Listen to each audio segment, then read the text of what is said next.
En el día de hoy les vamos a hablar sobre el sobrecrecimiento bacteriano intestinal y qué pruebas se realizan para su diagnóstico. Mi grupo está conformado por Karen Alarcón, María Calderón, Karen Hurtado, Heidi Moreno y Angie Fajardo. Somos del grupo AB de diagnóstico en química clínica. Hola, soy el intestino grueso y hoy me encuentro con mis amigas las bacterias intestinales, que son importantes para que nuestro organismo funcione bien y no tengamos problemas relacionados con el sistema digestivo. Nosotras nos encargamos de asimilar los nutrientes y micronutrientes procedentes de los alimentos para tener una buena salud. Además, contamos con la propiedad de eliminar aquellas cosas que no nos aportan nada positivo. E incluso nos deshacemos de todo lo que además contenga efectos negativos en nuestro cuerpo. Más de 100 millones de microorganismos viven en nuestro intestino. Conoceremos rápidamente a las protagonistas principales. Las predominantes prevalecerán Clostridium, Eubacterium, Bacteroides y Bifidobacterium. Las raras en este grupo se encuentran los Streptococos, la Escherichia coli y la familia de las Enterobacterias. Y las transitorias, algunas levaduras y bacterias lácticas. Es importante tener en cuenta que una microbiota sana va a establecer una verdadera asociación, una simbiosis con el intestino que va a realizar funciones tanto locales como sistémicas, es decir, a escala de todo el organismo. En cuanto a sus funciones principales, tenemos que cumplen una función metabólica en donde van a favorecer la digestión, van a favorecer la fermentación de alimentos no digeribles y la absorción de diferentes nutrientes. También cumplen una función de barrera que defienden contra los microbios, toxinas y producen moco protector para las células del intestino. En cuanto a la función de defensa, van a desarrollar el sistema inmunitario intestinal. Y la función de mantenimiento van a mantener la mucosa intestinal, la producción de moco y la actividad enzimática de la mucosa. Asimismo, destacamos que la evolución de la microbiota intestinal va a estar directamente relacionada con la edad del individuo. Entonces, en un bebé, la microbiota de los niños va a empezar a diversificarse.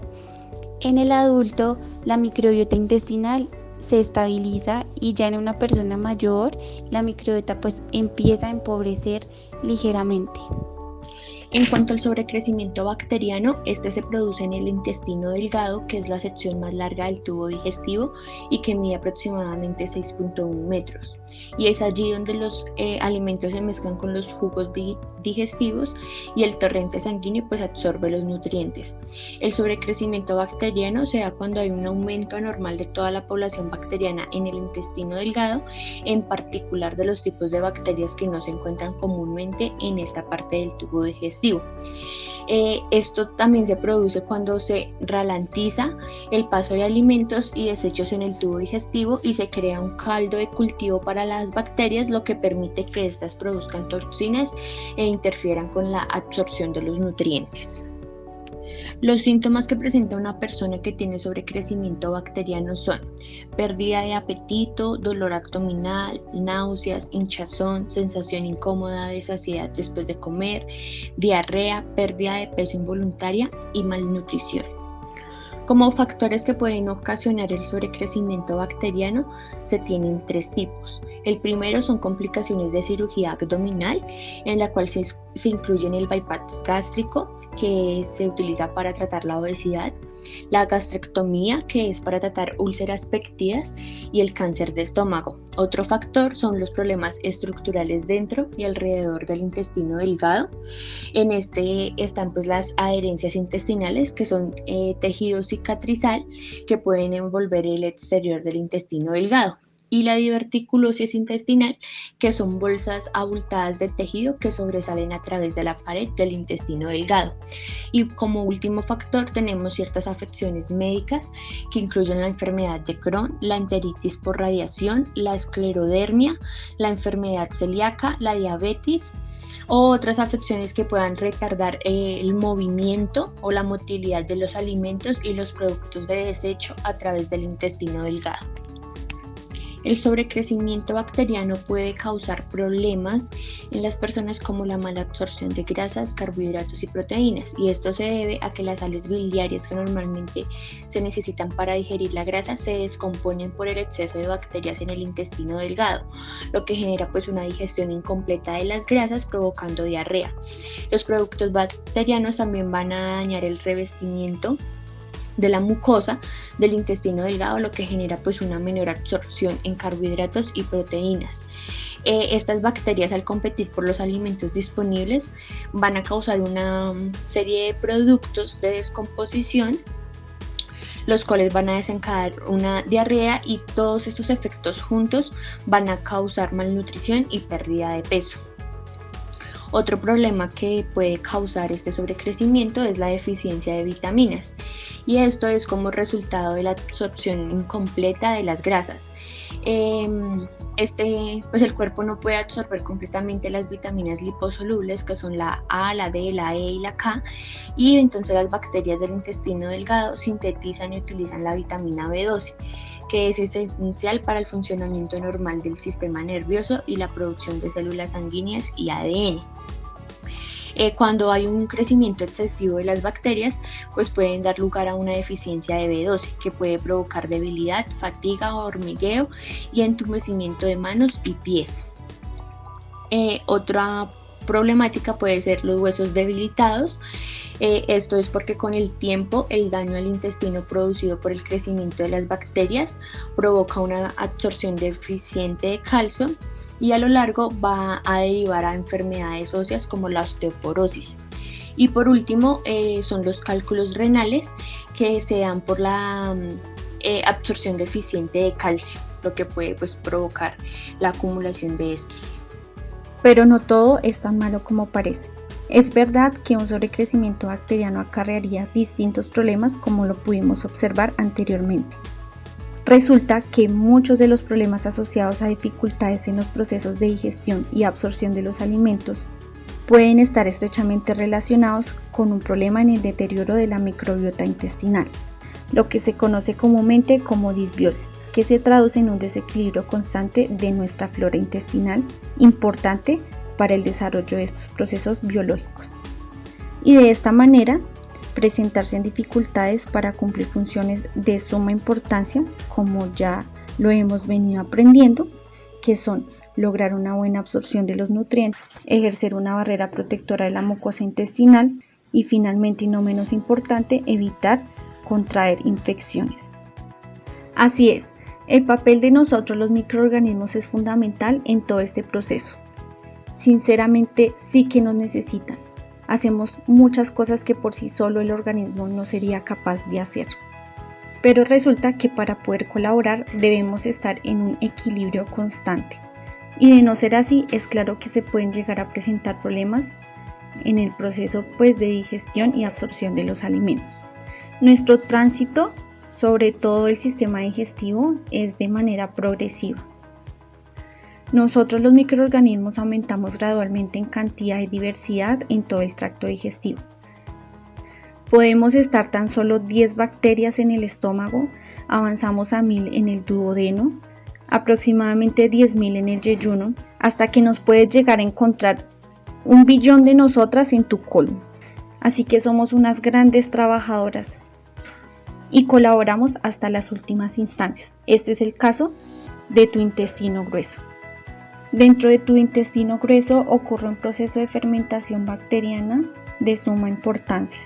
Este proceso se da debido a que no se logran asimilar la totalidad de los nutrientes en el intestino delgado y por ende llegan restos de nutrientes al intestino grueso.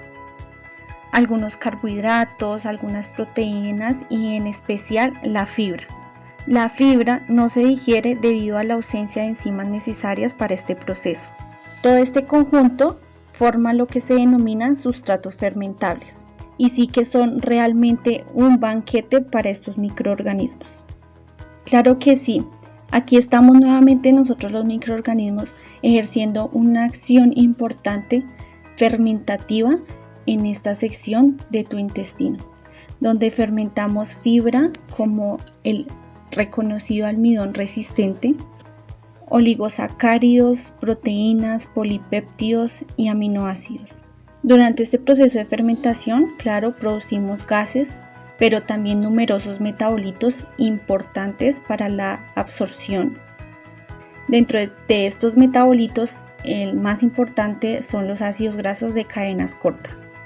La principal razón de ser de estos ácidos grasos de cadena corta es servir como fuente de energía a las células que se encuentran en el colon. De esta manera poder contribuir a la consolidación de la mucosa protectora del intestino y además tiene la capacidad de influir en los genes que regulan la proliferación celular y el ciclo celular. Por otra parte, también estos ácidos grasos de cadena corta tienen efectos en la manera en que se metaboliza la energía en el cuerpo y por tanto tendrían un efecto protector frente a las enfermedades metabólicas y la obesidad. Estos pueden estar asociados en reducir los niveles de colesterol y glucosa, lo cual podría suponer una protección contra la obesidad. También estos ácidos grasos tienen un impacto en el sistema inmunitario, ya que tienen un importante efecto antiinflamatorio. Y de esta manera podrían desempeñar un papel importante en la protección contra el cáncer colorectal. Pero resulta que aquí no termina todo. Aparte de que fabricamos estos ácidos grasos fundamentales de cadena corta, también participamos en el metabolismo de pigmentos, colesterol, xenobióticos para la síntesis de vitaminas esenciales como la vitamina B12, el ácido fólico y la vitamina K. Así que ya sabiendo todo lo que contribuimos en el metabolismo de múltiples nutrientes en tu sistema digestivo, necesitamos y reiteramos que debemos encontrarnos de manera equilibrada, sin ninguna afectación y o alteración que no permita que podamos ejercer nuestro trabajo de manera tranquila. Es por esto que debes cuidarnos. No puedes abusar de los antibióticos, sobre todo los antibióticos reconocidos como de amplio espectro, porque si bien acabarían con los microorganismos patógenos, sin lugar a duda acabarían con nosotros los microorganismos buenos también. Debes mantener una dieta rica en el consumo de fibra, frutas y verduras. Además, nos ayudarías consumiendo probióticos y prebióticos que aportarían a nuestro fortalecimiento. Y por el contrario, nos ayudarías disminuyendo el consumo elevado de proteína animal que no nos hace muy bien. SIBO, por sus siglas en inglés Small Intestinal Bacterial Overgrowth, es un trastorno crónico de los intestinos que significa que el individuo afectado tiene un crecimiento excesivo de bacterias que se encuentran en su intestino delgado. Un intestino delgado sano generalmente tiene muy pocas bacterias que residen en esta parte del tracto digestivo, ya que la mayor parte de las bacterias se encuentran en el intestino grueso. El tipo de alimentación, los tóxicos, el contacto con la naturaleza y el estrés harán que las buenas bacterias adquiridas durante la infancia puedan sobrevivir durante años o dejen lugar a otro tipo de microorganismos no tan beneficiosos. Los síntomas que se pueden presentar en este es hinchazón abdominal, diarrea, estreñimiento crónico, permeabilidad intestinal, mala absorción de grasas, vitaminas y minerales, intolerancias alimentarias, gases y problemas cutáneos. Para diagnosticar esta patología se debe realizar el test de sobrecrecimiento bacteriano SIBO. Esta prueba ayuda a detectar el sobrecrecimiento bacteriano intestinal. Para el paciente tiene que estar en ayunas y además hay que tener en cuenta ciertos requerimientos para llevar a cabo de manera óptima el procedimiento, dentro de los cuales está esperar al menos un mes de la colonoscopia o endoscopia, estudios con bario, hidroterapia y tratamiento con antibiótico para hacer esta prueba. También tener en cuenta que una semana antes del test se debe dejar de tomar probióticos y antimicrobianos de planta. Y un día antes no tomar laxantes ni ayudas para la digestión como lo son las enzimas digestivas, el ácido clorhídrico y evitar todo suplemento que no sea fundamental el día previo al test. El propósito de la preparación del paciente es reducir los alimentos que se fermentan y así los resultados del test sean más fiables. Por eso es importante también que el paciente tenga en cuenta que 12 horas previas al test no se debe comer ni beber nada que no sea agua. También en las 12 horas previas no se debe fumar ni masticar chicle y la dieta del día anterior debe ser baja en ciertos tipos de fibras. Los alimentos que el paciente no debe ingerir el día previo al test son ajo, cebolla, legumbres, cereales en general, a excepción del arroz blanco, también leche y productos lácteos, y verduras como lo son el repollo, coliflor, brócoli, coles de Bruselas, calabaza, espárragos, remolacha, apio, hinojo, setas en general y yuca. Y tampoco puede consumir agua con gas. Los alimentos que sí puede consumir el día previo al test sería huevos, pollo, pescado blanco, verduras no incluidas anteriormente dichas, aceite de oliva o coco en cantidades moderadas y café o té negro. No se puede tomar infusiones de otras hierbas o plantas. También puede comer quesos curados como lo son el parmesano o el pecorino. Ya a nivel general, la prueba SIBO consiste en tomar distintas muestras del aliento. La primera es basal y la siguiente se toman cada 20 o 25 minutos después de haber tomado un sustrato, el cual por lo general es lactosa o glucosa, las cuales son sustancias que son fermentadas por las bacterias y producen gases. Pues ya lo que se hace con las muestras que se tomaron previamente es medir los gases que se han producido y en qué momento. Con esto se puede interpretar si hay o no sobrecrecimiento intestinal de bacterias y de qué tipo sería. El sustrato más utilizado en estas pruebas es la lactosa. En este test se mide la concentración de hidrógeno y metano en el aire respirado del paciente tras administrarle por vía oral una cantidad estándar de lactosa. Si hay un sobrecrecimiento bacteriano al ingerir el líquido rico en azúcares fermentables, se producirá un aumento de los gases expirados que aumentarán desde su toma hasta el minuto 90 o 100, que es lo que dura la prueba. El lactitol es una sustancia que no se absorbe en el intestino delgado. Esto implica que en condiciones normales toda la cantidad ingerida debería llegar al colon, donde la flora va a metabolizarlo generando hidrógeno y metano. También se habla de posibles falsos negativos y positivos, ya que hay un margen de error porque los resultados podrían ser alterados, ya sea debido a toma de medicamentos y suplementos, dieta del día anterior o la localización como tal del SIBO. Lo más importante es realizar bien la preparación de la prueba y la dieta del día anterior, que suele ser a base de proteína, para así evitar un exceso de gases en modo basal. Es muy importante también que la prueba se realice a dos gases ya anteriormente mencionados, que son el metano e hidrógeno, ya que hay bacterias que solo son productoras de uno de los dos gases, por lo que es necesario ver ambas curvas. Por eso, a la hora de interpretar la prueba es importante hacer la diferencia de valores entre el minuto 0 y 90. En hidrógeno es positivo cuando el incremento es de 20 partes por millón y en metano de 12 partes por millón. Según las bacterias que están sobrecrecidas puede salir un gas positivo o ambos. También es muy importante tener en cuenta que el gas es positivo porque este indicará qué bacterias son las predominantes y qué tratamiento antibiótico es el que se debería utilizar. También es importante tener en cuenta el cuadro clínico del paciente, ya que normalmente el SIBO de metano cursa con estreñimiento y el de hidrógeno con diarrea. Si hay síntomas durante la prueba, también puede dar pistas de lo que está pasando tanto en el colon como en el intestino delgado. Y por último, también es importante ver qué forma tienen las curvas, porque por ejemplo la curva de metano empiezan con un expirado basal alto y puede indicar que existe un sobrecrecimiento de arqueas en colon que habría que tener en cuenta.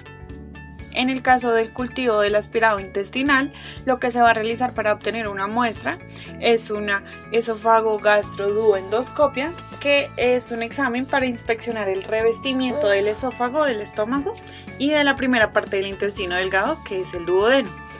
Entonces, para realizar este procedimiento se utiliza un endoscopio, que es una sonda flexible con una luz y una cámara en el extremo, pues para poder visualizar los órganos. El procedimiento se realiza de la siguiente manera. Entonces, se va a revisar su respiración, la frecuencia cardíaca, la presión arterial y los niveles de oxígeno. Se van a colocar cables en ciertas áreas de su cuerpo que lo conectarán a unas máquinas que van a monitorear estos signos vitales. Luego se va a administrar un medicamento dentro de una vena para ayudar a la relajación Se puede aplicar o rociar un medicamento anestésico local en la boca, pues para impedir que usted tosa o tenga náuseas cuando se va a introducir el dispositivo. Luego se va a introducir un protector bucal para proteger los dientes y el endoscopio. Y para este procedimiento se deben retirar las prótesis dentales del paciente, que son removibles, antes de comenzar el procedimiento. Luego se va a recostar el paciente hacia el lado izquierdo y se va a introducir el endoscopio a través del esófago hasta el estómago y el duodeno. Entonces allí en el duodeno, que es la primera parte del intestino delgado, luego se va a introducir aire a través de este dispositivo para facilitar la visualización del médico.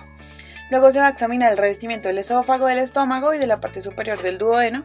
Allí lo que se va a hacer es, se pueden tomar biopsias con este dispositivo o se puede extraer tejido para cultivo, que es lo que vamos a hacer en este caso.